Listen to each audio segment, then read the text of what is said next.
Hi everyone, and welcome back to this video called YouTube The Basics.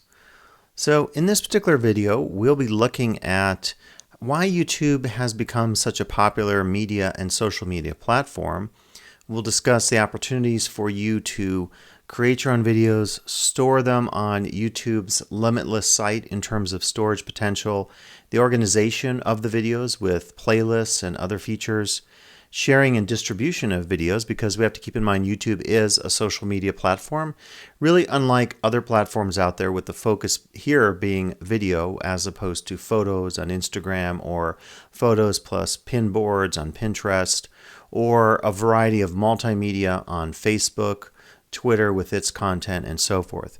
And surprisingly, we'll even focus on possibilities for editing, titling, and audio production of your videos. And so there are some potentials here, not in depth, but some potentials for you to use YouTube to do some of the features with videos, with production that can be done in software programs or other places, such as Canvas Studio and Canvas. This focus overall is really on asking questions like, should I have a YouTube channel or not? What are some of the positive benefits of having a YouTube channel? How does having a YouTube channel and working with video in all these ways that we'll discuss it compare to just relying on using Zoom for synchronous as well as maybe sharing of those synchronous recordings with your students, or using Canvas Studio, which does have some potentials to store videos and share them in a much more primitive sense, of course, than what you'll see on YouTube. So we'll talk about all that today in this video about the possibility of YouTube as a video platform. And I have to say, happy 1500 to my YouTube channel. It's very coincidental, but today I was looking at how many videos I have, and I was at 1499. So indeed, this will be number 1500 of videos. And it seems absolutely crazy, but if you think about it, if you just create a 1 or 2 minute video, it can definitely add up in terms of your channel and all the content that you create. And like anything else, I think you get better at it. And over time, because you get better at it, it doesn't take you as long to work with stuff like at number 1500 versus when I was on video 1.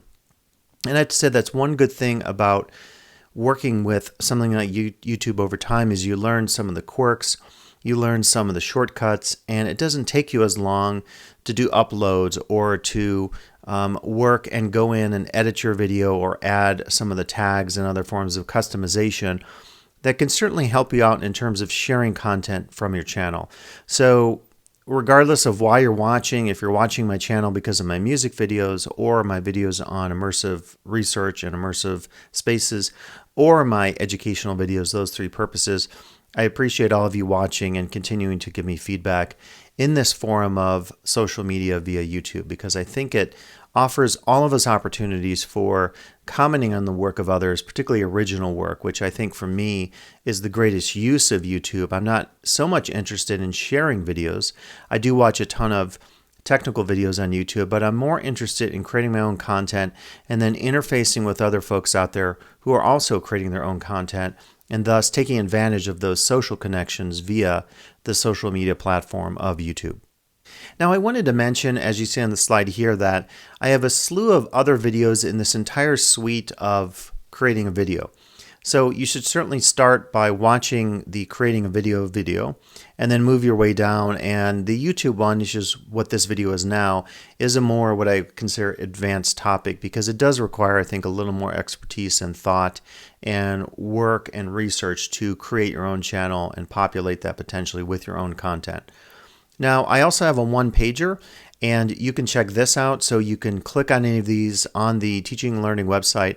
It'll take you to that video to get you started on whatever content it is that you're creating. So you should certainly think of this YouTube video today as part of many videos out there that can teach you about the potential for video creation, video storage. I'll talk here about YouTube use within Canvas, which is like the archival side or the side of simply sharing a video that maybe you didn't create with your students, but it's still housed potentially via YouTube. So a lot of potential, I think, to use different approaches to video out there. As I've said in all my training videos, really think about what works the best for you. You don't have to create a YouTube channel, but if you want to create one, I'm giving you the opportunity to think about it since I've been so involved in YouTube over the years. Now, we can take a first look at YouTube within Canvas, and this is fairly straightforward, but I think it's worth a quick look. By the way, when you first go to YouTube, if you're looking at just what you see once you sign in, and we'll talk a little bit later about how to set up your YouTube account via Google because it's owned by Google. But you'll notice that depending on what you've been watching recently, Google via its algorithms will populate the videos that are recommended for you. And we'll talk about this later, but there is an interesting algorithm that YouTube uses. And a lot of these algorithms, if you've watched people posting on Facebook, this thing that supposedly if you post specific people and tag their names, that's going to trick the YouTube algorithm. It's completely false. It's an urban myth that you can dispel if you read snoops.com or something like this. But we can never decipher exactly what the algorithms are, and we could talk to theoretical mathematicians about the complexity of these. But we can certainly get a sense of maybe what might help you, particularly in terms of if you're trying to promote videos for the future to try to get a bigger channel. And you might be thinking right now, well, why would you be promoting videos? It's not a commercial enterprise. The reason you might promote your own channel is over time, you could use that for recruiting your students to your classes. It sounds funny, but if you create a presence on social media, you can leverage that a little bit, just like you might do with branding in the corporate world. So using some of those corporate techniques of branding, I think, are valuable because they allow us to build a greater audience with getting students to sign up for the next class that we might be offering the next term. So the algorithm within YouTube, I think, is interesting to think about both from a viewer standpoint and a creator standpoint. So again, when I log on here, it's such a strange collection. Like I have a video because I was just watching this otter Sakura, a very curious otter. If you're interested in otters, check out Sakura. And again, this is the joy of YouTube, is that you discover things that you wouldn't normally. Mark Rebelay, if you're interested in kind of crazy comedic music, I was watching some of his videos. I'm not sure how the Dragon's Den stuff came up, but once I watched one Dragon's Den video about a pitch, which is the British show that kind of came to influence Shark Tank on CNBC. Well, there you go. Then I get more suggestions. The OBS Live is actually, I am researching now and learning OBS Live and OBS Studio to offer you another video on videos. And this will be specifically taking your live casting, which you can do on YouTube, which I'll talk about briefly. But in that video on second cameras, I'll talk about how to use OBS to really up your game, to do a multi-camera setup live that can also be recorded and that could really transform your classroom. So be on the lookout for that, because I think if you're teaching in a scenario where you want to have a main camera like this one, you want to share your screen, you want to have some side cameras, I'll show you some techniques using very cheap, even $30 webcams that you can hook into your computer via USB. And all of a sudden you can have a multi-camera studio on your computer that is super easy to learn, that could completely transform what you're doing in your classes. And I'm offering this to you this summer here in 2020 because as great as Canvas Studio is and as great as Zoom is, the limitation there is incredible. You can't do multi-camera on Canvas Studio. With Zoom, you can do a second camera, but it's pretty wonky. You can switch back between the two, but you can't have them all playing in real time as you can with the customization of OBS. So be on the lookout for that video. Seinfeld bloopers. I've been watching Seinfeld with my wife lately on Hulu. So somehow, there's communication between various media forms and the cookies and the sites we visit, such that you will then start to get stuff populating here. If you buy something on Amazon, you buy a tea kettle, you might start getting tea kettle videos on YouTube. And it's cool to see that it did come up. LTCC's Amazing Class of 2020 came up as a selection. And you could see here the views on any video. And your views are always indication of just the success of your social media and how the word is getting out or not getting out. And this video was just posted on the 21st, which is today, so we would expect the viewership to be low, and I'm going to give it a like. And giving something a like, subscribing to a channel, I am subscribed here, so I don't have to click that, allows you to really to grow your audience and connect with your audience. And I notice here that comments are turned off, which I don't like to turn comments off. There are reasons that people turn comments off, but you lose an ability to connect with an audience when your comments are turned off. Now, one reason for doing that is because people worry about trolls and so forth, but I have a thing set up in my YouTube where if a new comment comes up, it'll notify me in the right-hand corner here, and I can look at it and say, okay, this person's writing about a video, looks legit. If someone's saying something nasty or offensive, I can go on there and ban that person, delete the comment. So I would recommend to you that you turn your comments on your videos. Unless you're a top player, someone like actually that guy I was mentioning, Mark Rabelais, who's this comedic musician who's actually interesting to look at because he's a Dallas-based musician, very talented, but he does these improvisations that started on YouTube. So he grew his audience on YouTube, became a star, and now any one of his videos, as you can see here, has 200 and some thousand views. And part of that is because of the opportunity for people to comment and like his videos. And if you're very savvy and you actually go on and respond, I try to respond to all my comments if I can, that's also going to assist you in growing your audience. And again, I'm saying this not because I envision that you will turn YouTube into a corporate venture or something like this. I actually have my ads turned off on my videos, but for people that are big like Mark Rabelais with 300,000 people watching one video, it certainly can become a commercial enterprise, and some of those people can make a salary just on ads. I'm not suggesting you do that, but I am suggesting that if you think very carefully about growing an audience, it's part of education in today's day and age in the high-tech era, even prior to COVID-19, is really thinking about how to get an audience growing such that you can attract more students to the college, to your classes, to your department, to your Metamajors. So something to think about. So I was going off a little bit tangential, but I think it is important because one of the things you can do is when you first go to your logon page for YouTube, again, once you've signed into Google, you will have some choices here for doing video creation. You can upload, go live, create a post. Some of this is limited by your status, so even the ability to create a post is based on certain thresholds that you have to hit. They're not big deals, but there's something that I've hit in terms of number of subscribers or maybe numbers of videos. Again, notifications and then your Google login information. So if you are getting started in YouTube, you do need to make sure first you have your Google set up. If you don't have anything on Google, which is a surprise, probably, you could go on, create whatever email you want, and then you can sign into not just YouTube, but Google Docs to share documents and all that other kind of stuff. I mean, Google is certainly a big company and is able to leverage their own branding through all these various media platforms.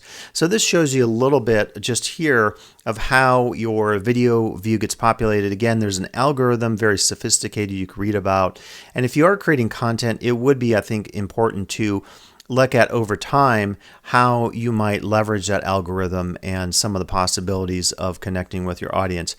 I deal with 3 types of content on my YouTube site: educational videos, music creation videos, music technology, audio technology, and then themed immersive spaces. And I noticed when I started growing more the music side of my videos over the last couple of years, my viewership went up. And so it could say something about the people in a particular demographic out there who want to watch specific videos. Maybe there are more people that want to watch those kind of videos than watching videos about education, unfortunately, or about themed immersive spaces. And sometimes I'll even do experiments. So as an example of this, I saw one time I'm clicking on YouTube Studio. This is where creators would go, where you would go to edit your videos, to look at them, to write, to insert tags, and to look at views. It's a very nice interface because in one place you can see all your videos. If I have an unlisted video and I need to make that public, I could go in and do that. Again, I could look at likes versus dislikes, total number of views, the date, any restrictions. If there's a copyright notice, which I'll talk about later, that will also appear under restrictions. But I wanted to show you this experiment because I sometimes do this just to see what's happening on YouTube with viewership. So I wanted a black background one time, and I looked, and there were videos of black backgrounds that had hundreds of thousands of views. So indeed, I created my own. Let me tell you, it takes about 2 minutes to create this and to upload it to YouTube. And indeed, it is 3 hours of pure black background. That's all it is. You could watch it if you want. It's kind of reminiscent of John Cage's 4 minutes and 33 seconds.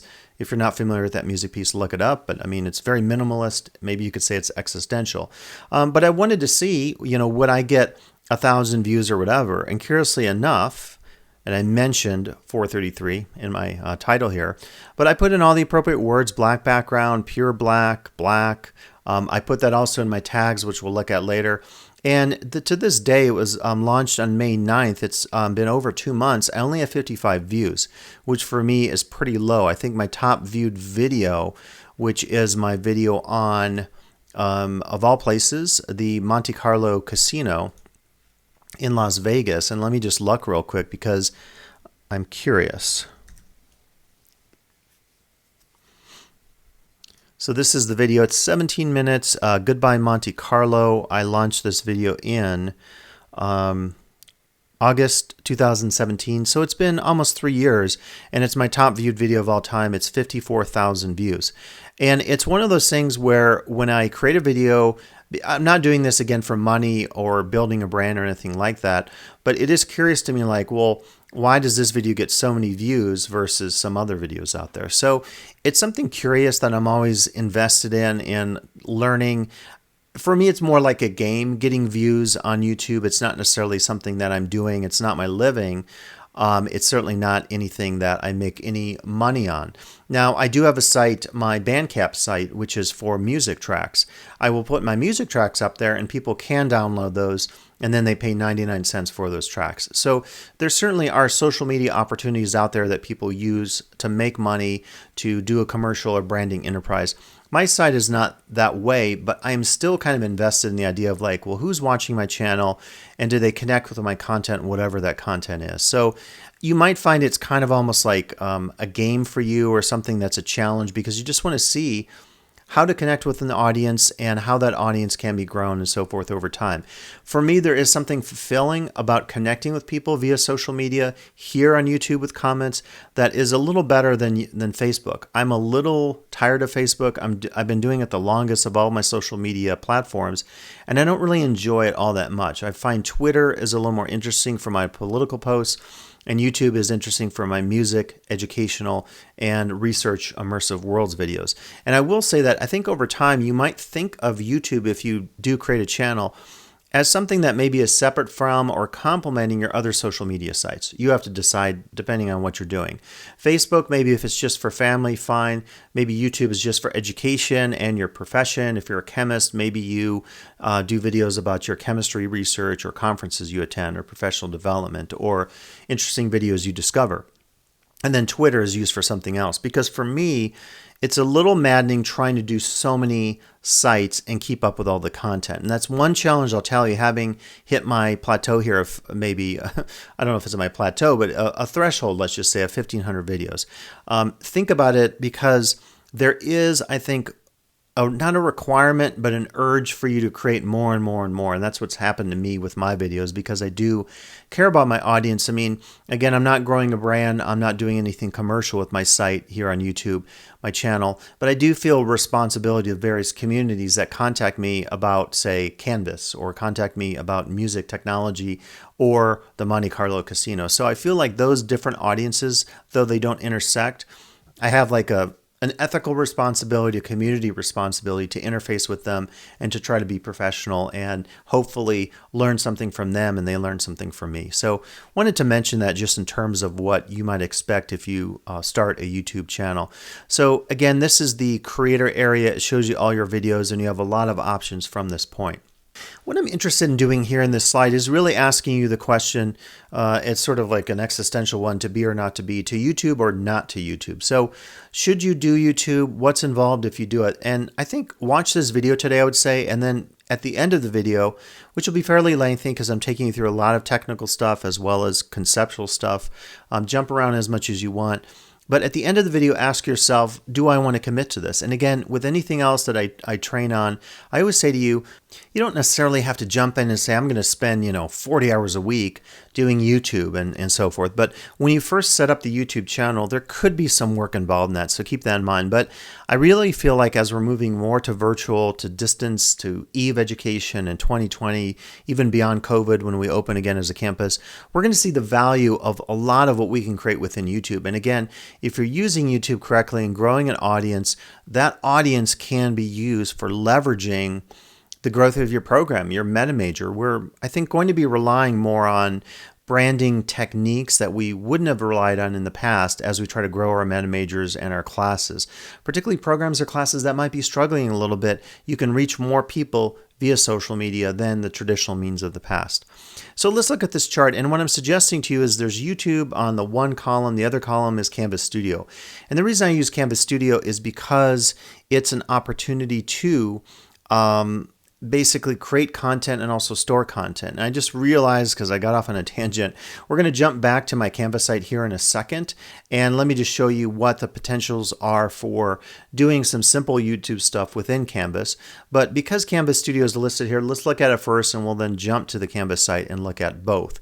So in terms of the first area, video archiving and storage, you can do some of this in Canvas Studio, but it's limited.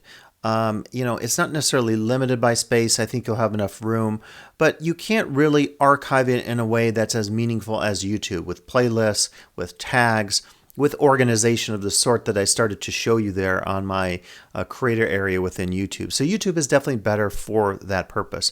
Video production, I would almost say like I shouldn't have an X either next to Canvas Studio or YouTube.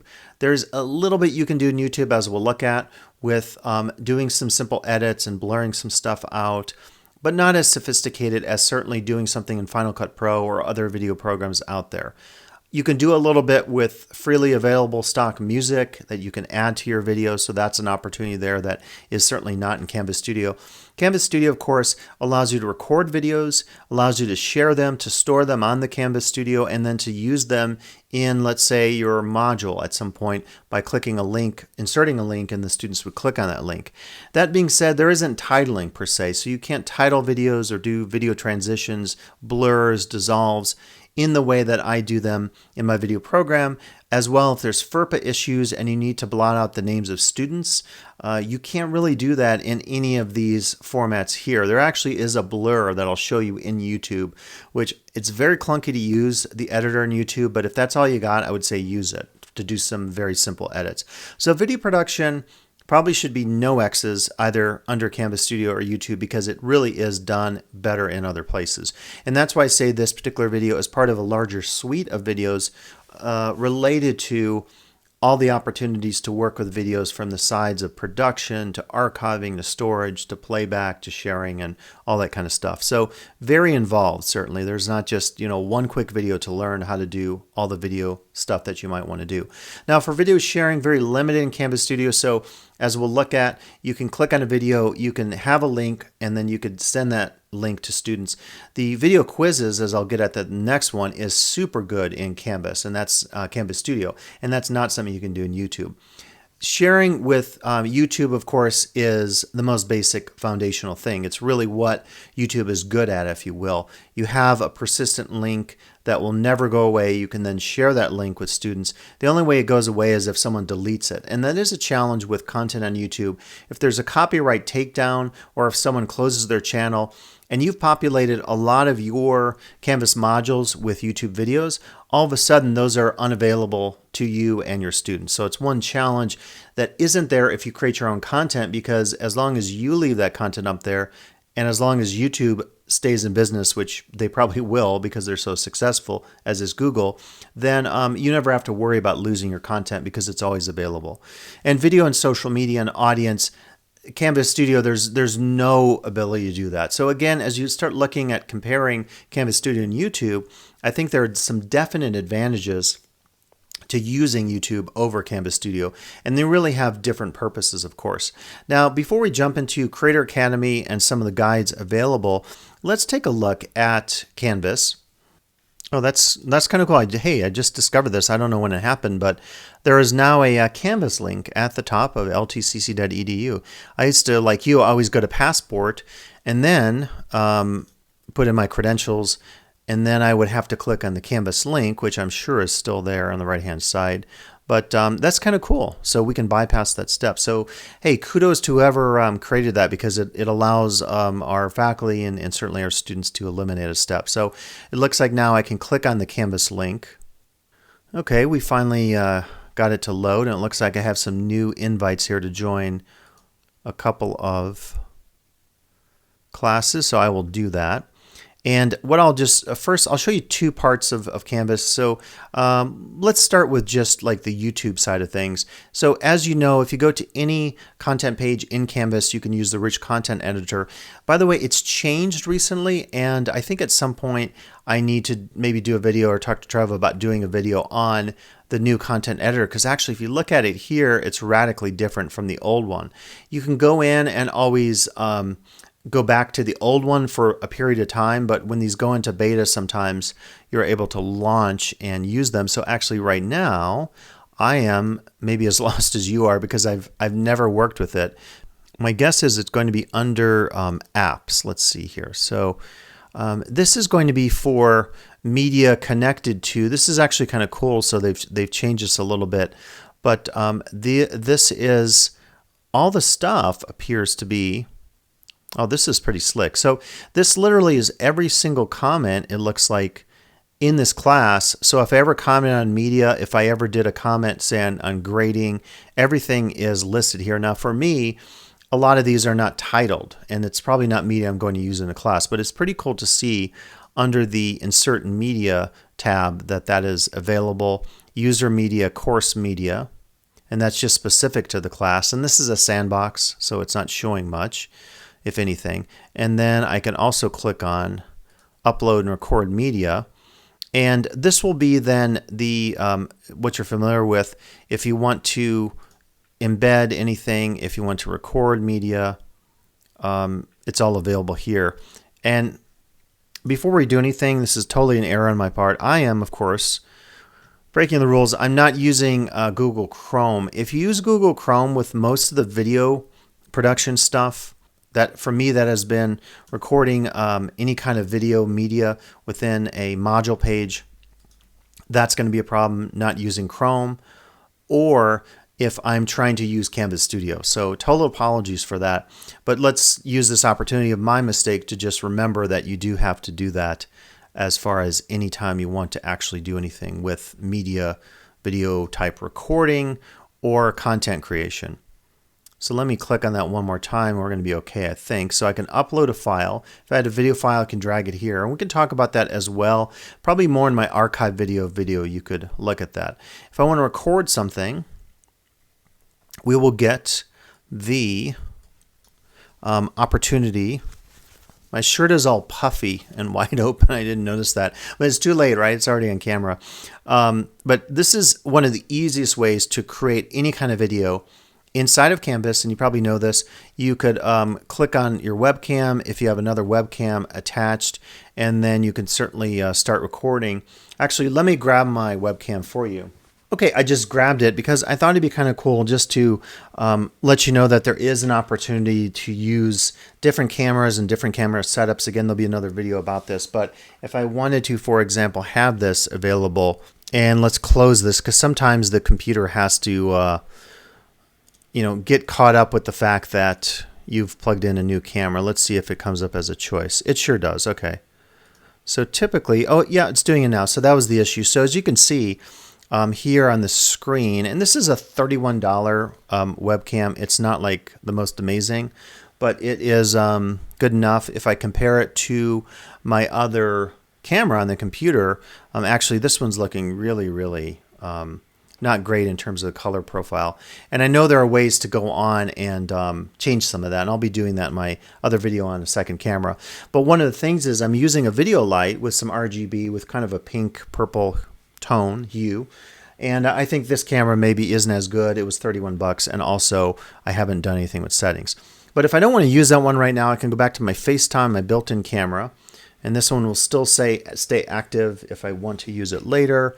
And I would just start recording. And again, once I record this, it will save it in almost more like in a black box approach, invisibly within your shell.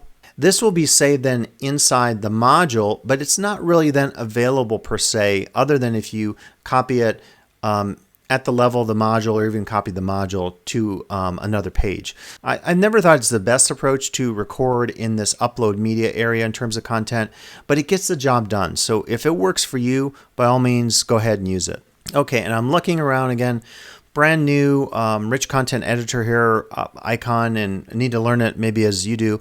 But if I click on apps, that's where I find the YouTube app. And there are other places for media as well. Canvas Studio is an opportunity to immediately open it up here and add the videos. We can also do that nicely through the Canvas Studio tab found on your left navigation menu.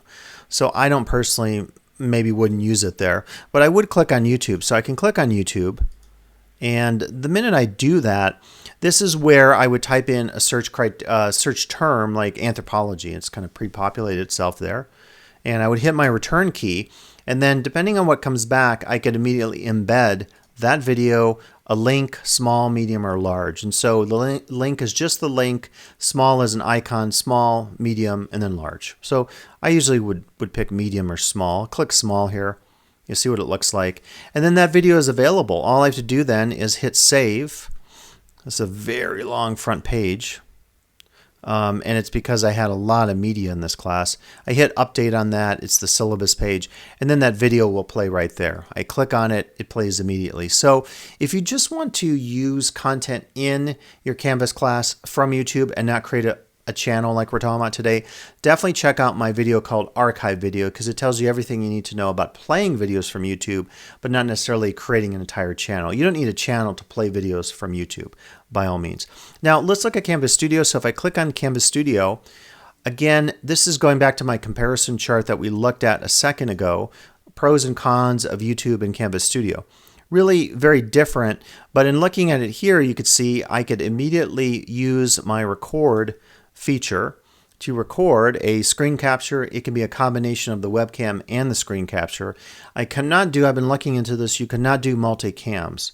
So unfortunately, this is kind of the keyboard view here. This is my webcam that we were looking at, my $31 one. I can go on and change it to the built-in camera. So you can make that level of choice. You can have the small mini-me version on the screen in the right-hand corner. You can actually move that window around as you like. And then you can record your tutorial, let's say, of what's happening on the screen. I always get some sync issues here, I've noticed, and so I don't love the syncing that happens in Canvas Studio. I usually use a camera like this to get perfect sync with the audio. But totally up to you how you want to do it. So what I could do then is do my recording all at this point. We won't actually do it. And again, I have a full-length video just on Canvas Studio. But then it becomes part of a collection here. I could certainly select by name. I could create a collection, so I could do all my videos for Anthro 102. Create that collection, and then as I'm adding videos, I could click add videos via YouTube, drag and drop. I could also do it with my pre-recorded Canvas Studio videos.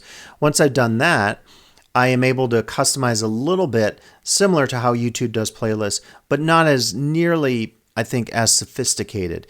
You can share a video with Canvas Studio, so I can click on it right here, and I can create a quiz, which you can't do on YouTube. Very powerful. I can move it somewhere, I can delete it, and I can share it. When I share it, there will be a very specific link that is available. And just to show you that this will work, I'm going to click on the link, and then I'll open a new page in my browser and watch what happens with this. It actually appears. And so this could be something you could use actually to share with the outside world without having a YouTube channel. That being said, it's not going to serve purposes of an audience, growing an audience, recruiting students for your class, for your Metamajors. So it's actually, this is just my opinion, but I'm going to give it, in terms of branding and social media, I'm going to say that Canvas Studio actually is a limitation to us. It's great to use, but if we're trying to grow something like our programs, our Metamajors, our branding, our potential to attract students to the college at the departmental and the college level, Canvas Studio will never do that for us, ever. It's not designed to do that, and that's why YouTube is good. So I'm always going to jump to YouTube and say it's number one, it's what you should be using. But if you're not concerned about growing a program, if you're teaching in a huge discipline that has students coming out of the woodwork, that may not be a concern of yours. If you're concerned, if you're definitely interested in branding as a potential of drawing students into your program, your Metamajor, even the college, your activities, go with YouTube, go with social media. It's the only way to go. Canvas Studio, you could send a student a link or a community group a link to a video, But guess what? There is no reach with that video. You are not doing anything in that moment of sharing that video that will ever grow all the potentials that I'm talking about in terms of audience. That is really the reason for doing YouTube. And for folks who aren't, I think, using YouTube to the extent that I use it, that's less of a concern. But again, we have to think about attracting students to LTCC. Our enrollments are, like, in 2020, second highest in the last couple decades almost. So we don't have issues with enrollment, but things change, and COVID certainly is uncertain in terms of how it's affecting us. So I hope that gives you a little bit of a sense of just what is available in terms of Canvas Studio versus YouTube. Again, the production video side, we'll talk about that a little bit today, but that is really outside of YouTube and Canvas Studio. Now, if you want to get started, this is a really good, what they call Creator Academy. And I have the link here. I'll try to remember to link some of that. But if you search for it, there are a slew of videos available. They're really good. I love this particular speaker. She started a channel years ago on fashion and style, and it's really popular. And she's just so excited about YouTube and about using YouTube and sharing it with other people. So what you can actually do is do a mini course. You can watch her video, and then it'll take you through the various lessons. Welcome to YouTube, the basics, brand new channel, introduction to YouTube policies, and then you take an exam like you would in a training that you do for, say, human resources. We do those mini video trainings. This is similar to that. Just click on Start Course and you're ready to go. And it's probably something I should watch. Regardless of how much experience we have at YouTube, it's always great to hear someone else's experience with the possibilities of YouTube. Now, the next area we can look at is really uploading videos. If you're interested at any point, and you can just Google this stuff, you don't need the links. You could Google YouTube uploads, and it'll take you to the guide. So this will tell you everything about the steps, from the basic info, the advanced settings, how if you want to monetize, add video elements, preview, and publish. You can click the video. It'll take you through all the steps. There is a little thing we'll talk about today about a video that's longer than 15 minutes and a very quick fix to that you can discover. But let me just show you from my site. So if I go to my Creator Studio, which is available via this menu here, it's actually not showing up here. It'll take me to channel, and then I think it'll then allow me to click on it again.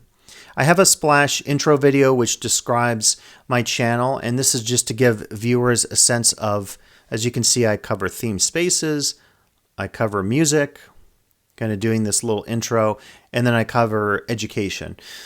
It's, I think, a little confusing. I don't know if my channel is the best example of a well-branded channel. Again, I'm not doing it for monetization or making money. I'm branding only in the sense that I want to create communities, educational communities, musical communities, research communities. But what I'd suggest to you is that the woman who has the very nice intro video on YouTube, she says it's very important to name your channel and to organize your channel in an arena of content that is very specific and will attract people. For example, you could go on and look at the music of Mark Rabelais, who I mentioned, or the person who's posting videos of Sakura the otter. I mean, those seem silly, but they're actually very insightful in terms of something very specific that you can use to grow an audience and to reach out to people out there. So I do really recommend that you think about making something very specific. For me, because it's not practical to create 3 different YouTube channels in terms of audiences, I'm kind of stuck with the fact that I have these 3 areas. I'm thinking of rebranding it in a sense in the future around the idea of immersion, changing my splash image, which was really my old image for immersive worlds before I did music and before I did education. It really was in that order. It was immersion, theme spaces, music, and then education. Once I took on the job as faculty chair of teaching and learning, I really saw it as an opportunity to grow the video component, to grow audiences. I was mentioning to someone recently that in the first year I had 6,000 views of videos. And I'm really proud of that, because part of what we have to do, I think, in terms of our jobs in the current day and age, and this is way different than when I took my position back in '98, is we do need to think about media and social media and engaging in these immersive ways that we didn't in the past.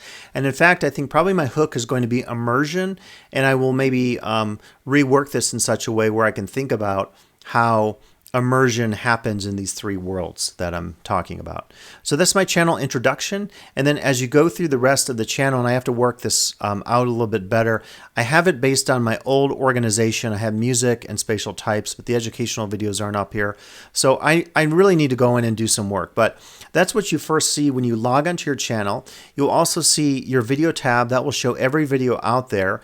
This is typically going to be what you can see, but not what your audience can see. If something is unlisted, if something is private, certainly, the three settings of a video on YouTube are public, unlisted, and private. So public, anyone can see, searchable, the link's available, whatever. Unlisted, typically, depending on your subscriber settings, it'll only be your subscribers that can see the unlisted video. It might pop up, but it does depend on the setting that you have to set as a creator when you go through the advanced settings on your video when you first upload it.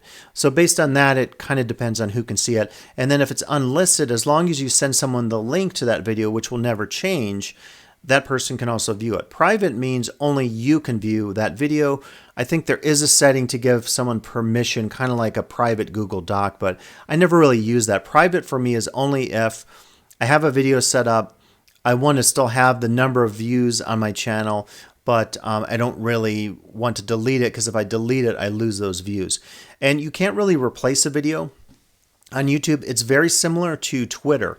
Twitter, actually, you have to delete and do a new post. YouTube is the same way. So if I have a glitch in a video, I can delete it. Again, those views that I have, I think I lose those. So if it's like 10 views, I would lose 10 views on my tally, on my ticker, if you will, which again might just be for my own entertainment or something like that.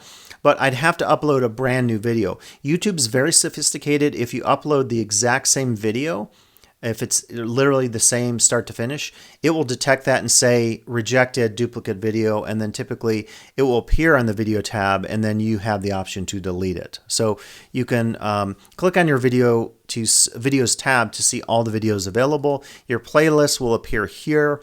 We can probably talk about playlists in a future video, because I know this video is already going to be long, but this shows you the potential of YouTube in terms of all the power. So you simply create a playlist, and then you add your own content to it, or it could be content related to other people's content. It doesn't have to be just stuff you created. Playlists are really cool. Community is a feature that will pop up. I'm trying to remember. You could Google it, I don't know offhand, but you will not get this when you first start a YouTube channel. You do have to have either a certain number of subscribers or a certain number of videos, or both. But it's kind of cool though. So like today I posted a new music video, kind of COVID-19 themed, and then I was able to send that to my followers. I have 1,540 some followers. And then I can also do like a poll, which is kind of cool. You could use that for education by all means.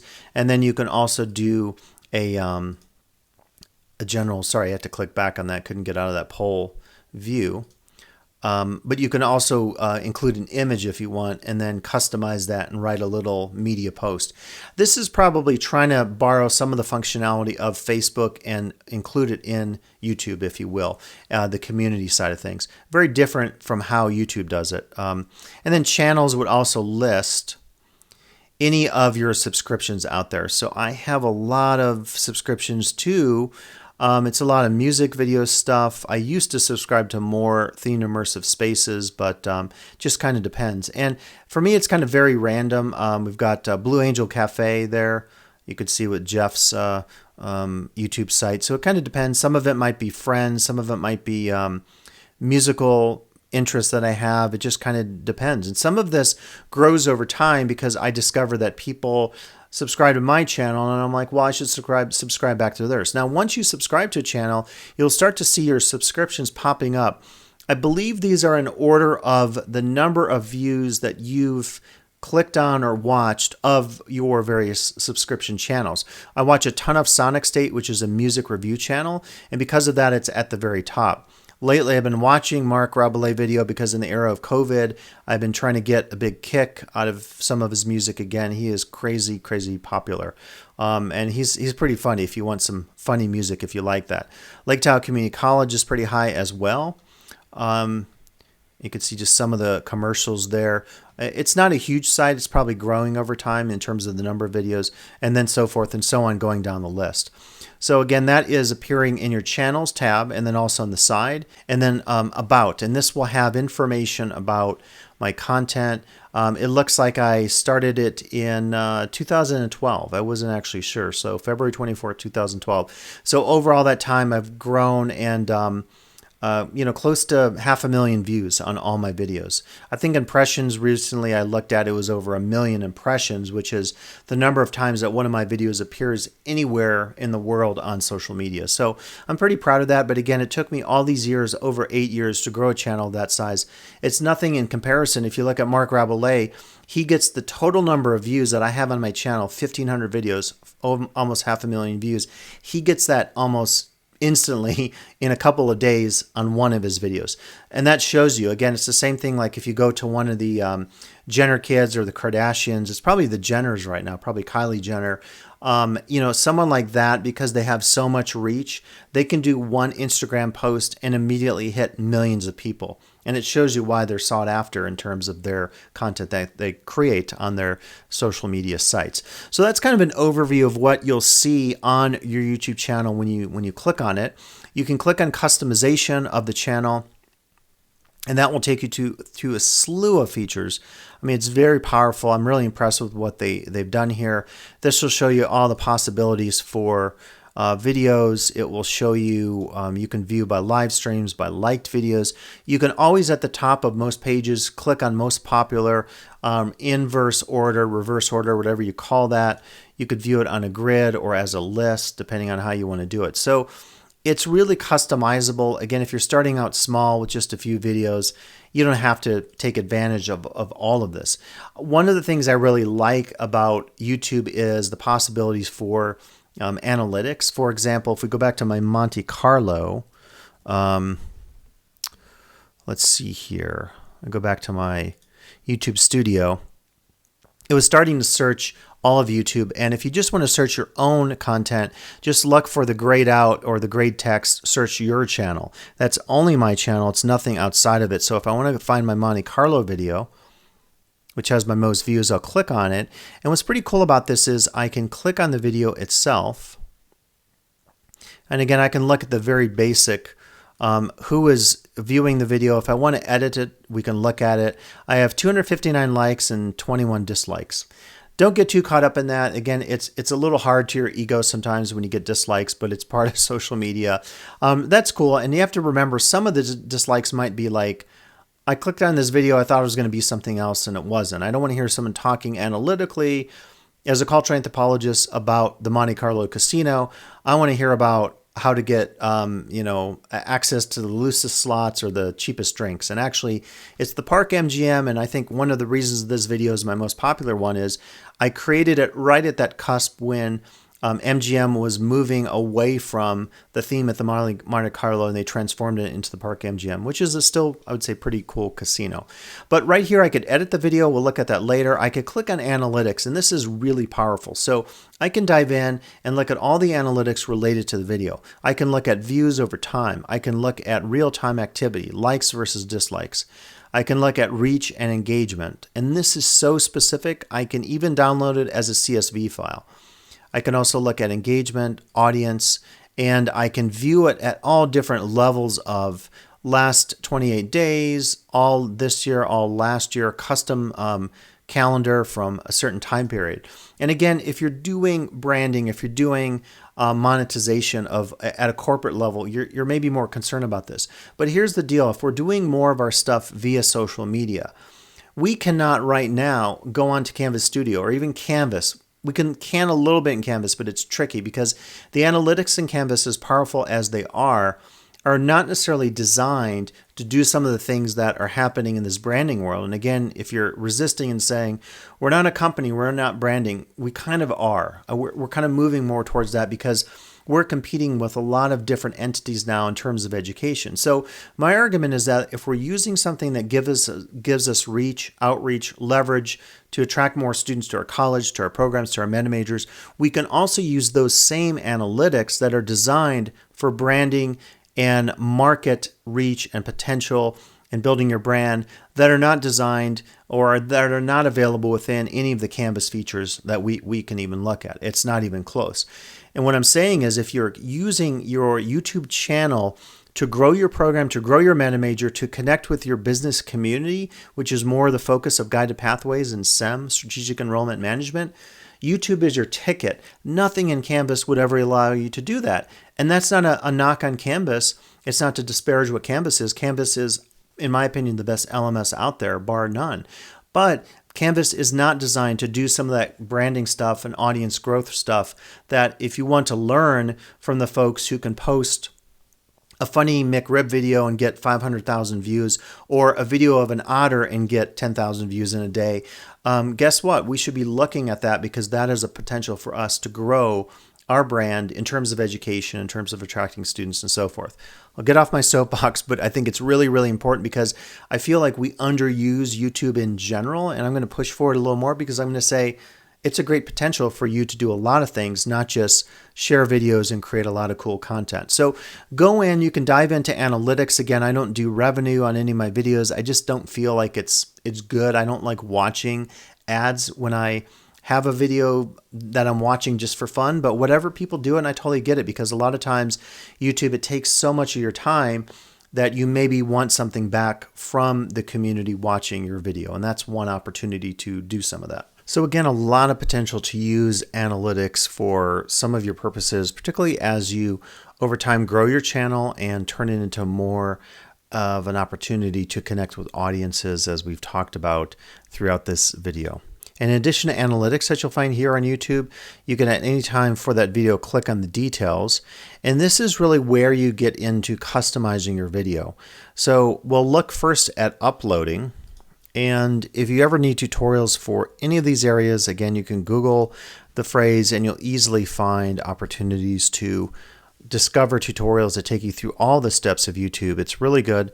This shows you the basics of uploading, the basic information, the advanced settings, monetization, and so forth.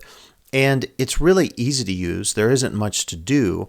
You start at that level of clicking create, and you have 3 choices: a post if your channel has that available, going live, which is for a live stream, which we'll talk about in some additional videos, particularly my OBS video coming up. And what we'll choose is upload videos. And so what happens here is you could either drag a file here, or you could choose. So if I found one, and I won't actually do it, but if I look under my video file, and if I had a particular file here, I would hit choose, and that will start to upload. Upload time will really depend on the size of the file and the strength of your connection. Where my particular computer is, I'm getting it off of a Wi-Fi line, and you can always go to a speed test on the internet. It'll tell you immediately what your current computer is doing in terms of upload and download speeds. So anywhere in, I'm trying to think here, I could just check mine out to tell you, because it'll give you some idea. Just run a quick speed test here. That's the download. It's actually better than I thought, 81 megabytes per second. And what's our upload at? It almost seems like my internet is faster. I didn't realize it was 11. It's about 10 to 11 megabytes per second. So that's pretty good. So if you are ever curious, you can look at that. And so obviously, if you average a video size, if it's a 2 gig video, you can do the math. If it's uploading at around 11 megabytes per second, X number of megabytes in your video, how long it'll take to upload. Some of this you can actually do by just simply, what I like to do sometimes is I will hit upload and then go have a cup of coffee or do something else. You could also continue to work on your computer, but once you're uploading that, YouTube will begin that process. It could take up to an hour depending on your speed. If you plug into an Ethernet line, that's going to be a lot quicker. That upload speed is going to go up substantially. If you're doing it from the college, just to give you a sense of, like, an hour video uploading here could take 45 minutes. Maybe at the college that takes 4 minutes or something like that, because we have such super fast connections, Ethernet, I don't know if it's a T1 cable, but it's much faster than Wi-Fi. So that's one consideration, but it's usually not about speed. You can go do something else if it's a long video and you have to wait. So then at this page, once the video uploads, YouTube generates its own thumbnail. The thumbnails are really spot on. I don't know how it does it, the algorithm, but it typically gets like a really good image or a striking image that will be great for that pop in terms of your thumbnail. At any time, if you ever want to do your own, you could do a screenshot and you could actually then select or upload one. I think I already have one here, so I'm not going to change this. It only gives you a choice of one thumbnail. I believe the limit is 2 megabytes, and I think it has to be a JPEG file. So you'll certainly see that when you upload that. So if you don't like the preset thumbnails, you can click on another one, click on the upload, and then add your own, and you can do a screenshot, and I could show you how to do that if you have any challenges. So we'll upload your video. If you're shooting at high enough resolution, then it will offer the opportunity for high definition. It takes a little time to process. Typically, once your video is uploaded, depending on the length, it could be up to an hour, even 4 hours if it's like an hour-long video for YouTube to generate the file that will be in high definition. And so that is kind of good to remember as well. It takes a little bit of time. Visibility, again, it goes back to private, unlisted, or public, which we talked about previously. You can also schedule, which is kind of cool. You can do a premiere as well, and that way you can attract an audience, and you can do a live premiere where you're typing comments as the video premieres, which is kind of cool for building audience. You can also click in your playlist, so it's very important to establish playlists ahead of time. For example, on this playlist with the Monte Carlo, I have it under Las Vegas, theming, retail space, multi-use space, hotels, etc. So once I'm done with that, I would click done, and it will then place that video in every single playlist that you've chosen for it. So it's really easy for your audience then. You could just make one playlist, let's say for your Spanish 101 class. You could have another playlist for your Spanish 102 class. You can kind of customize and create your own archives in some ways that I believe are much stronger and powerful to use, particularly for audience engagement as compared with Canvas Studio. So I do recommend using YouTube for those purposes. You can add cards at any time in the video. It's kind of cool. I haven't done a lot of these. You can have a little note that pops up. You can choose the type of card. So it could be another video that could play there. That would be an option.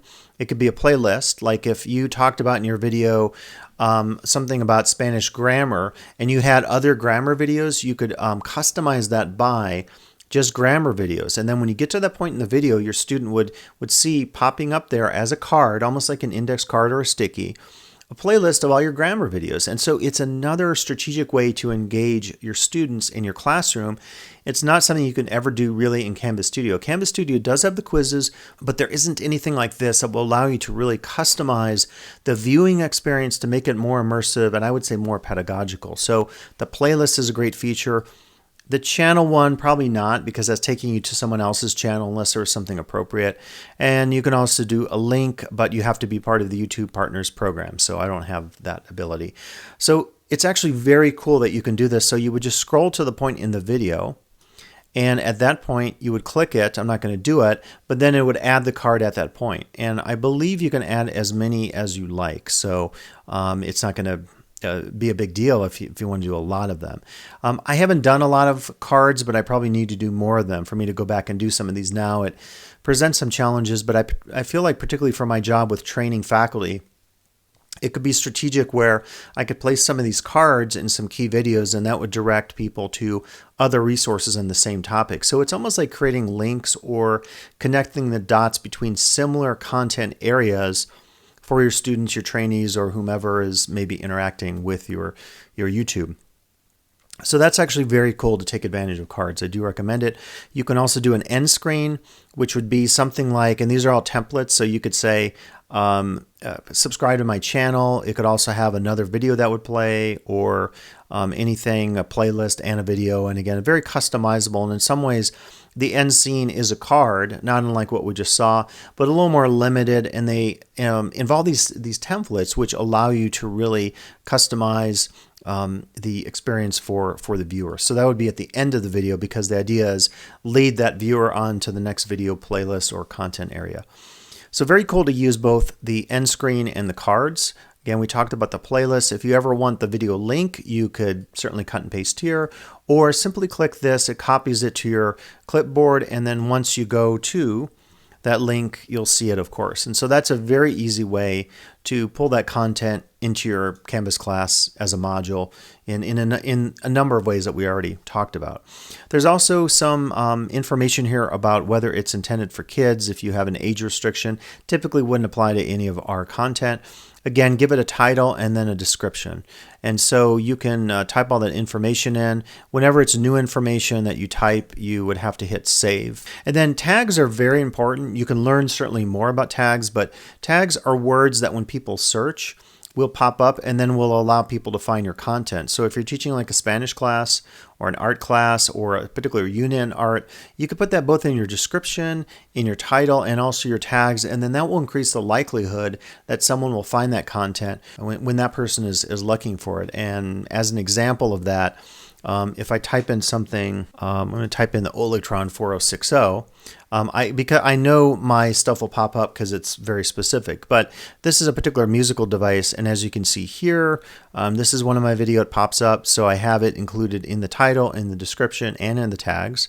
It also pops up again. Here is one of my videos, and I think I did a few more. Here's another one, and this one as well, and this one. So quite a few of those actually. And so my point I'm trying to make is that when you think about creating your videos, just make sure if you want to grow an audience and if you want to have people besides your students discover your videos, make sure you think about that strategically in a lot of these features on this page. So this is really your war room in terms of creating the entirety of what your video is about, because people are not going to glean that from just the video. If you just play a video, YouTube has some powerful algorithms, particularly for copyright, as we'll get to later, which can be a little frustrating. But there's nothing in it that would search this and then tell people out there, oh, hey, he did this video on the Monte Carlo Hotel in Vegas. It's not like that. So you really have to think about creating that on your own.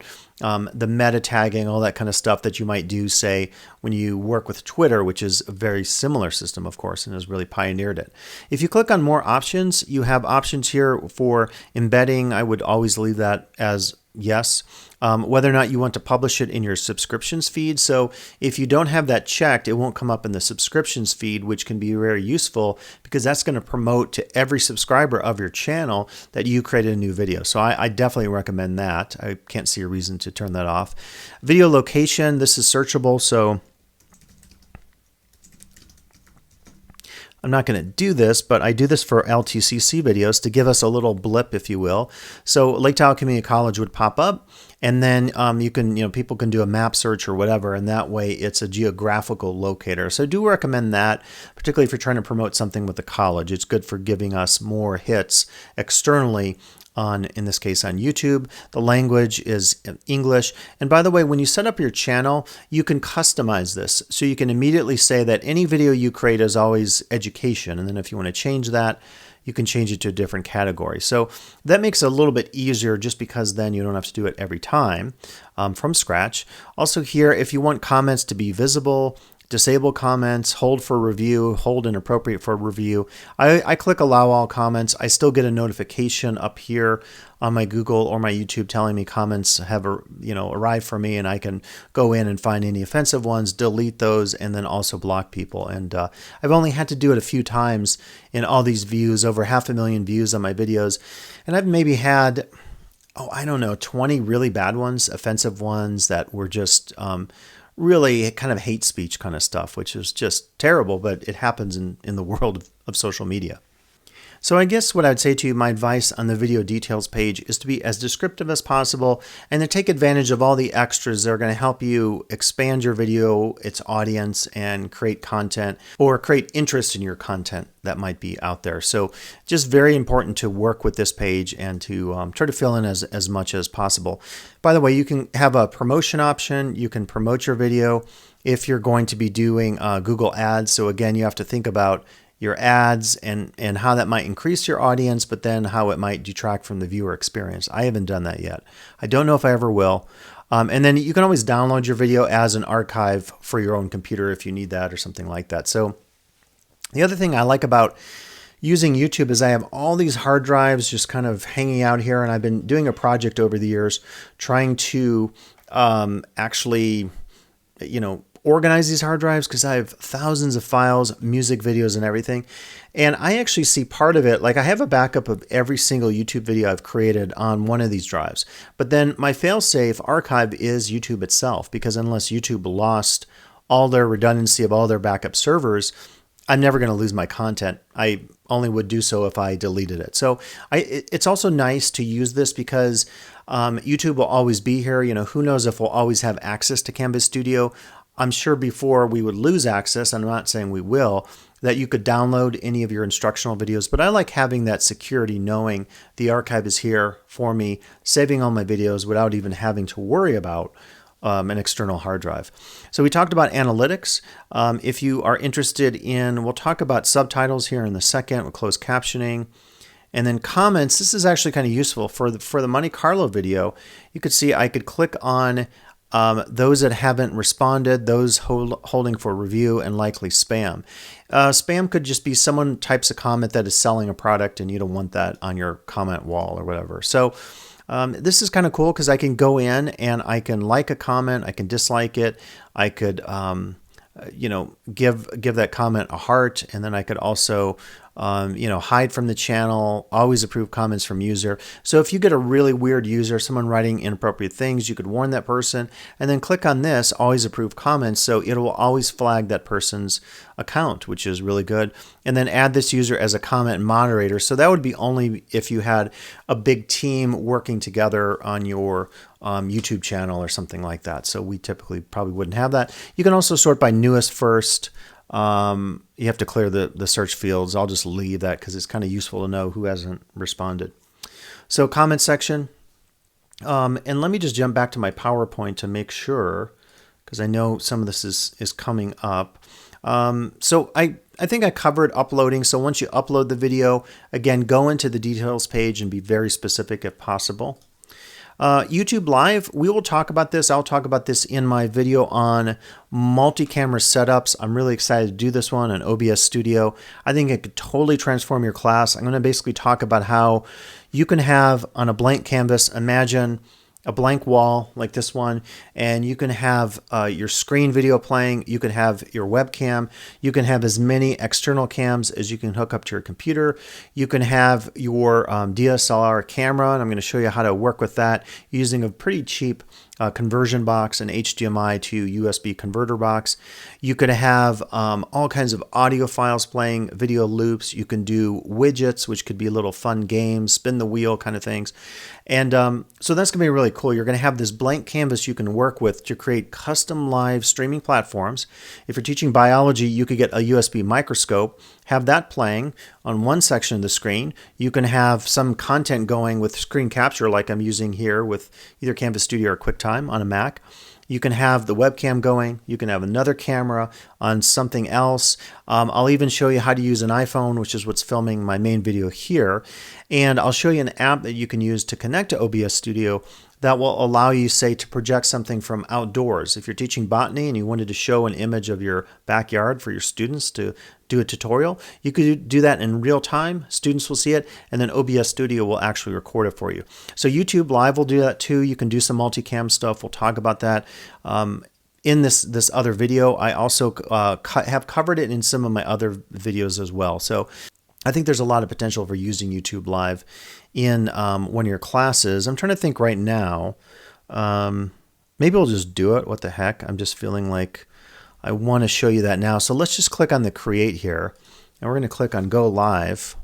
And I'm going to call this is only, if I could spell correctly. Okay, this is only a test. And good news. So I'm just going to do it right now unlisted, so no one will be able to see it. Actually, let's just do private, because this is not going to be for public consumption. I could schedule for later. I could decide again, is there an age restriction? We're not doing adult content, so not a big issue. I can choose some more options here. This is where I could decide on my microphones and my webcams. So I think what I want to do, I wanted to try to do one setting with my main camera here. And then I was really hoping to do We can allow a chat on here. If you had paid promotion, which typically wouldn't happen, that would be on there as well. So I could choose either of my cameras. Again, if I go to my webcam, that's the one over here, which is set up. You can kind of see what my hand on the screen just on top of my mixer. I'll go back to the main camera, which is a better camera from the Mac, and let me hit the next button. And we can smile for a thumbnail. And it's called This Is Only a Test. And then let's hit save. And then what I was hoping to do is I could have both of these at the same time. I'm going to click Go Live. Okay. And okay, it's telling me I'm live.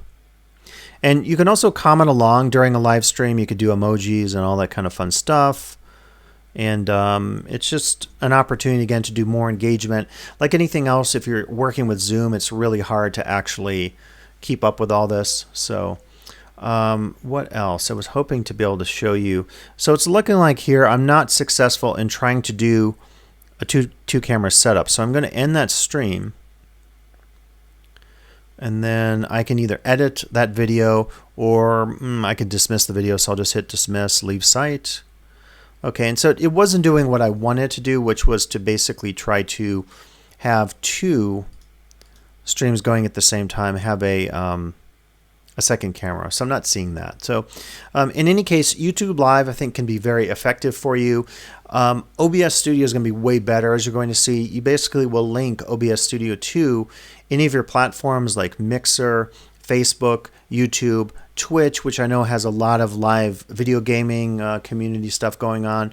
So those are all possible platforms to use via OBS, which is a really awesome way to do multi-camera setup. So multicam, I'm really going to lead you towards OBS, and it's an opportunity for me to kind of promote that video and also learn that program along with you. By the way, OBS will be 100% free for you. It's available for download. It's one of these amazing programs like GIMP, which is a open source Photoshop. There's a lot of software like that now, so you don't always have to buy something. It's a great opportunity because the only cost to you would probably be a webcam if you want to do a multicam setup, and we can talk about that in that video. So anyway, I did see some information online about multi-camera setups for YouTube Live.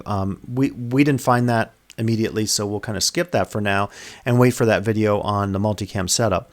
We went over video creation, and I think it might be a good opportunity. Let's go back to our main YouTube page. And where were we here? I believe we're at this page. And one of the things I did want to show you was the subtitles section, so closed captioning. So you can access that information here, but it's a little bit easier actually if we look at a real example. And so what I'll do here is load up. Let me show you this.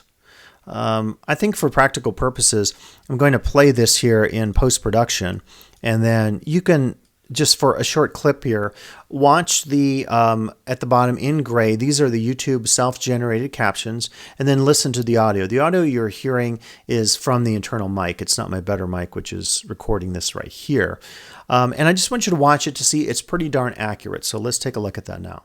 Mark Williams, all presented on different forms of technology, on the gradebook, on Canvas, on DRC resources, such that we can hopefully continue efforts to connect the dots across campus in terms of working with all of you through distance education, working with all of you in increasing opportunities for our students with disabilities, giving you more clarity on very practical things like the gradebook, both in Passport and in Canvas. So we will certainly continue to focus on those efforts going forward next year.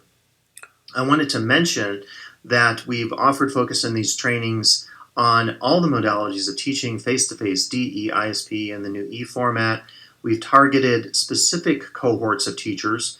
A lot of work was done to work with ISI, so you can check out a video that was done. That was a very lively, over 10 attendees from ISI came and talked about their craft and asked questions about Zoom, and we did some additional recording after the fact because the conversation was so lively during it.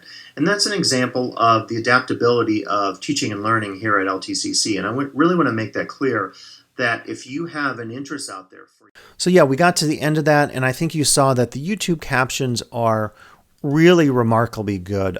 If you speak clearly, if you try to enunciate, if you don't use a lot of acronyms or something like that, you really do have an opportunity to have something generated for you without a lot of work on your own. So it's kind of cool. Now, two examples where it doesn't get things right, and let me see if I can actually access. Click on it here. So you would just click on closed captions, and then if there's music, it'll tell you that. Again, it'll typically default to your settings. And so this is just going through the caption. It's pretty clear how it's presented visually. I believe you can customize some of that. And by the way, it's good to note in this window here, this is more for the viewer experience. If you ever want to do full screen AirPlay, like with Apple TV on another device, you can do that. You can customize theater mode versus mini player. You can also go into settings. Typically, you would want your settings to be whatever YouTube decides in terms of picture quality. Mine are usually more than 720, so I think I had lower quality footage with some of my cameras, unfortunately. And this is the closed captioning. So when you click on the closed captioning, it goes on or off.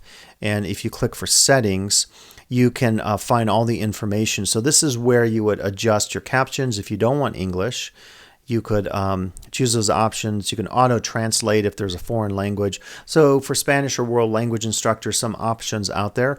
And then if you click on the options tab, this will be, I believe, yeah, this is all the options for the font, the opacity, so how opaque it is, the window color, background opacity, background color, font size, font family, and so forth. So you can super customize the appearance of the font.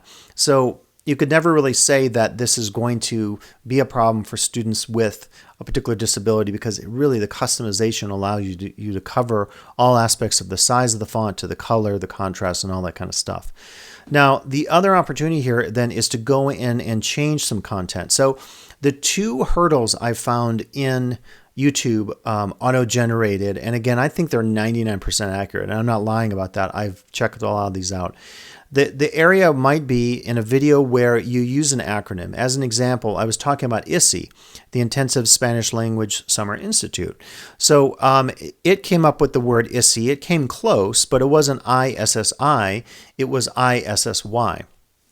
So what you can actually do is you could go in and you could upload a file that is in the format for captioning.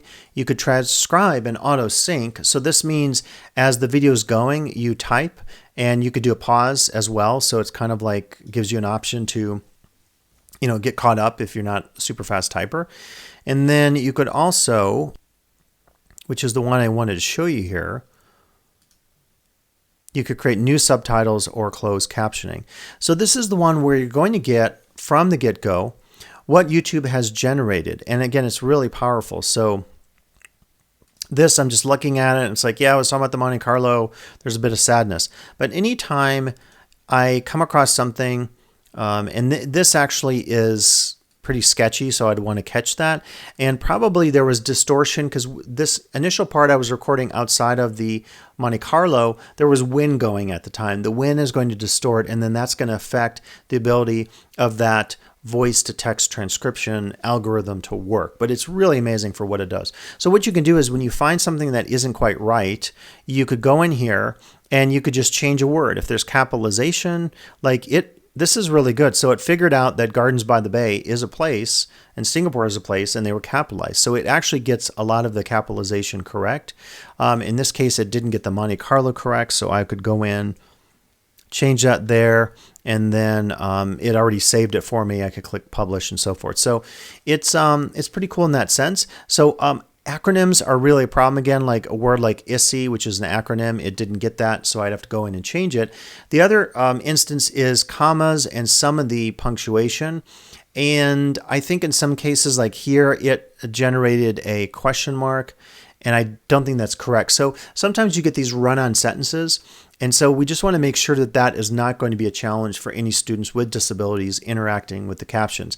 But I think it's really good. And again, if you have a lot of content, to try to sit down and transcribe on your own would add an immense amount of time to your work. So we want to be certainly cognizant of our students with disabilities, but the little caveat on that is we also have to keep in mind that YouTube has created something that is, I think, very user-friendly and very good in terms of viewers who have disabilities that need captioning. So I think it's quite amazing. So that's kind of the one thing to cover on captions is you get some errors, but you can go in and certainly edit all those. And I've been bragging about how good the captioning is on YouTube because I think it's not...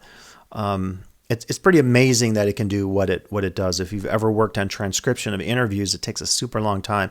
And for a computer to generate it that quickly, it's pretty amazing. I want to mention this about the length of your videos. So if you just start a channel, initially you can only do videos that are under 15 minutes. All you have to do to get around that, though, is click on this verification. So I would go to this website, which is youtube.com/verify, easy to remember. And in my case, it says your account has already been verified, and I can hit continue. So that way you can go in and create videos longer than 15 minutes by that simple step. By the way, getting to this page, this is one I actually haven't seen. It talks about some of your features and what's enabled and not. Longer videos, obviously, unlistened private videos. And then I don't have monetization. If you have copyright violations or strikes, you could get into some trouble, and it tells you how many strikes. So I have 0 out of 3. I'll show you examples of some in a little bit that I experienced recently, but most of the copyright violations do not get you into trouble. So you can kind of be assured that it's not going to result in you losing your channel, which is good news because you wouldn't want that to happen. What else I want to cover here? So we're going right here on the copyright. So I just mentioned this. So what happens with YouTube is that anything that is uploaded to YouTube is checked at 2 levels: the video in terms of the image, the content, and then also the audio. And don't ask me how this is done. It's like the captioning, super amazing that YouTube is able to generate what they can in terms of checking videos for copyright. And I want to tell you, it happens not immediately, but a couple minutes after. So I recently did a couple of music videos, and I subscribed to a service, and that service is actually pretty handy. I paid for it this last year. The grant was able to pay for it. I hope that continues going forward because I use all of these videos for my content. But the interesting thing is in a couple of cases, I've uploaded a video, and this was one where I had this plume of smoke, which I found on videoblocks.com. I uploaded it, and a claim came up, and it was a video claim. It'll either show here microphone or camera. Camera is video claim. Microphone is audio. So again, the algorithms of YouTube are searching for that content to make sure you're not encroaching on copyrighted content, which I think is really great, of course, that does that. But in some cases, it's not accurate, or in some cases, it flags stuff that maybe you actually created. So in the first case, with something that's not accurate, it found this smoke plume, and because I know I had the rights to use that from Video Blocks, I know something was funky in detecting that. If you Google this, there are some kind of theories on the web that people suggest that some of these companies are unscrupulous, and because they want to put ads on your videos, they're going to flag stuff that really isn't a copyright violation. So what typically happens is something like this. It will say, is there any effect on your channel? And if there is an effect, it will tell you that. So it gives you the footage that was found. So between 334 and 442, there was a video that was considered, even though I know it's not, a violation of a copyright. And it says here, blocked in some territories. I know it's not accurate, so I had 2 choices. In this case, I could have said, I'm fine with this. You can play ads from that company on the video, thus leading to the idea out there that some companies are unscrupulous, maybe upping the number of claims. And I don't know how that happens in the back door of YouTube through these companies. But when that happens, if they're playing ads in your videos, they're increasing their reach of whatever they're trying to sell. So what I did in this particular case was I said, the heck with it. I'm going to delete that. I'm going to go back in between 334 and 442 in my footage. I'm going to put in a new clip, and I just did a stock smoke thing, which was the block content. And that solved the issue. I re-uploaded it, and like an hour later, certainly a day later, copyright claim didn't come up. The music copyright claims are interesting. I once uploaded a music video, and I had content I created with my synthesizers, with my equipment, and it flagged it. And I thought, this is really weird. Like, I created this. And so in that case, I don't remember. I might have deleted it, but I felt really upset because I thought, like, I created this from scratch, and somehow it detected this as a copyright claim, and I knew that was inaccurate. The only thing I could have thought was maybe it somehow detected a similar type of sound or a timbre, a quality of sound or a rhythm, and that flags something. But I'll tell you, it's pretty frustrating when you've created the content. The only case where I thought it was totally legit was I was filming at the World Expo in Milan, Italy in 2015, and I did just some footage and I captured some ambient music playing. It caught it on YouTube, so it's very sophisticated because it wasn't a great audio. It was just coming out of the air in my camera. And it said, hey, it's fine. We'll just play an ad. And I thought, you know what, I'm going to leave it because I wanted the audience getting a sense of what it was like to go through this particular pavilion at the World Expo. So that's a little bit on copyright. Again, I'm telling you, it's not too bad. So if you run into a copyright issue, you can certainly click that on your channel to make sure that you don't get any of those 3 strikes against your channel, because that obviously could affect the longevity of hosting that channel. Okay, the next area I have here is called using YouTube's video production opportunities. And I just want to say that there isn't a lot of options here, so I won't suggest this is your best route to go. Again, if you consult my videos either on the one-pager or this other handout, they're both available on the LTCC.edu, this will direct you to creating a video, archive video, the value of video, which is very in-depth, sound and video, and some of the other features. So I really would say to you that it's probably a good opportunity to not use YouTube, because YouTube is not going to allow you to do full-fledged video production. I can show you what is an option here, and that itself I think is pretty good. The one caveat I'll mention to you is that I find that it's pretty wonky. It's not very easy to work with. I don't find it intuitive. I use everything in my video work. I take all these videos, all these audio sources, and I put them in the Final Cut Pro. So for me, I want to use a program like that. Again, if you are interested in that, I really recommend starting with something like iMovie. There are a couple of other even free programs available online. I can point you in those directions if you're interested, so let me know. But what we'd want to do here is click on our editor button. And the editor button will take us to our video. And this is a pretty long video. This is my music video where I had a Trump clip, which comes in somewhere at the end of the video. And there isn't a lot you can do here, but I think it's pretty decent. So one thing you could do is you could do a trim on your video. And I'm not going to do this now. I don't want to mess this up, even though I would have to hit save. But I tried doing this once because I had some footage in there that I think it was a copyright. I wanted to get it out. I got frustrated after a few minutes and I said to myself, okay, I think I'm going to redo the video, delete it, go back into Final Cut Pro, do a quick edit because I'm so fast at that. So it's really what you're comfortable with. If this is your only option, like if you record a video for a class and you have some FERPA stuff where you want to delete student information or something that is not appropriate to present to your students or the outside world, you could do an edit like that. You can also add a blur. The blur would be an option to get rid of any potentially problematic footage or something like that. And what else can we do here? We can do an end screen, which I showed you can do in another place. You can also bring in audio, and they will give you options to use all this free music. So that's actually kind of cool. This is all customized and usable for your videos, and you won't get any copyright claims. And so that is actually really cool. And one thing I'll tell you is that I think if you want to up your professionalism of your videos a little bit, having a simple title at the beginning, doing a few fades, dissolves, blurs as you transition from scene to scene, having a little music with your opening title, maybe your end screen if you do a black fade end screen with some info, can really up the professionalism of your video, in my opinion. So adding an audio track doesn't hurt. You could certainly do it here then, because that audio is available for you without charge and without copyright violation. And this just kind of shows you how involved YouTube is in terms of all the options. There are so many of these menus I rarely even interact with. So I'm just looking if there's anything else in here. So I'm not seeing anything. I had a recollection that you could do titling in YouTube. That's not coming up. So you could certainly not do the titling as one option, or you can use software, as we talked about in some of the video production lessons on video here. So I guess I would say YouTube is not the best place to do video production from scratch. It's a great place for storage and uploading and managing and spreading the word to your audiences. Now, as far as managing your content, I am pretty confident that we looked at all that, so I'm not going to go over anything more than what I covered. I think I took you through literally every single section. There's a lot more you can do with your channel with customization. The dashboard is a fairly new feature on YouTube where you can create posts, you can do the go live, you can upload videos. They're trying to make it more like a platform for social media, creator information, your latest posts. I just posted this about my video.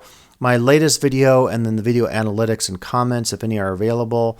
And then new features, quick channel analytics, and I can always click on more, known issues of YouTube. So this is kind of information, not just specific to your channel, but the entirety of the YouTube community. It tells me all the subscribers I got in the last 90 days. So this is actually pretty good. I've been getting a good number of subscribers, and I could go in and figure out what this content is that these people are subscribing to my channel. What do they do on their channel? And then I can subscribe to their channel and look at their subscriber count. There's a bit of strategy there too. If you subscribe to maybe someone who has a lot of subscribers, then there's a chance that you could get more play from your videos.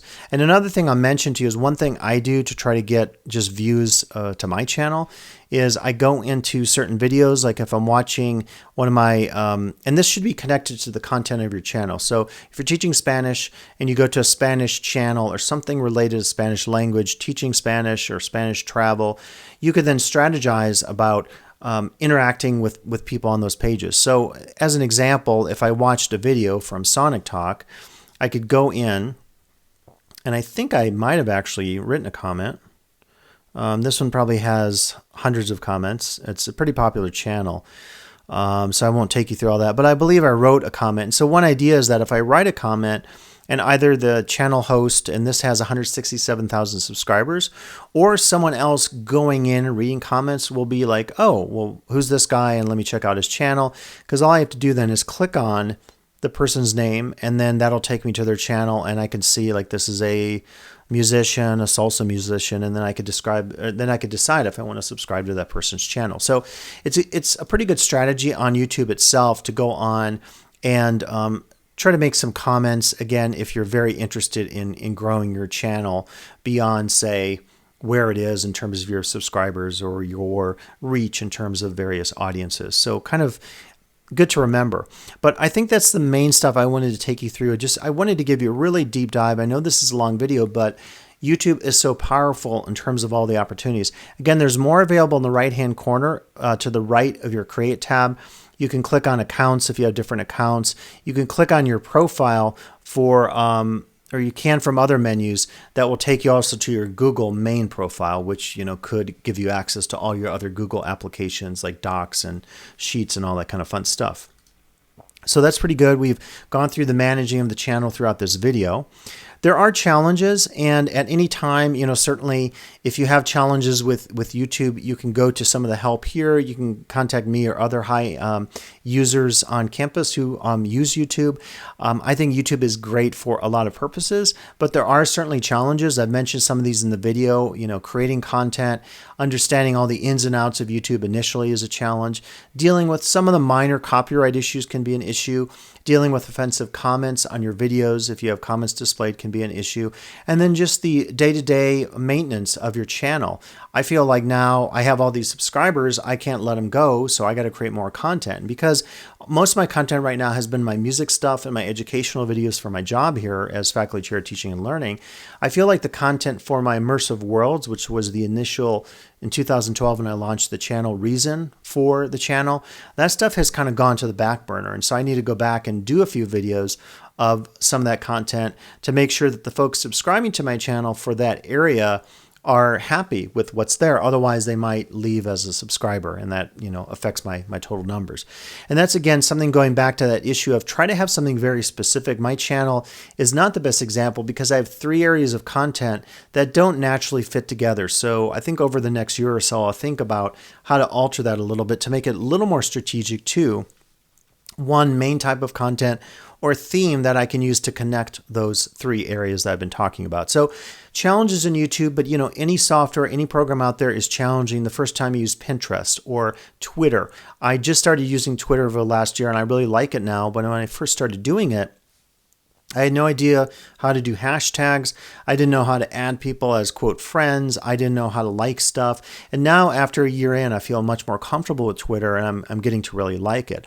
I'll have that same process with OBS, which I'll be teaching to all of you, which is this multicam setup that I was talking about, which could be really powerful, I think, for our teaching. But it's going to be the same thing. It's going to take me time to learn it so that I can teach it to all of you, and then it'll take you some time to learn it if you decide to use it. So the challenges of YouTube are not unlike any other software or social media platform, a blog that you might publish, your own website.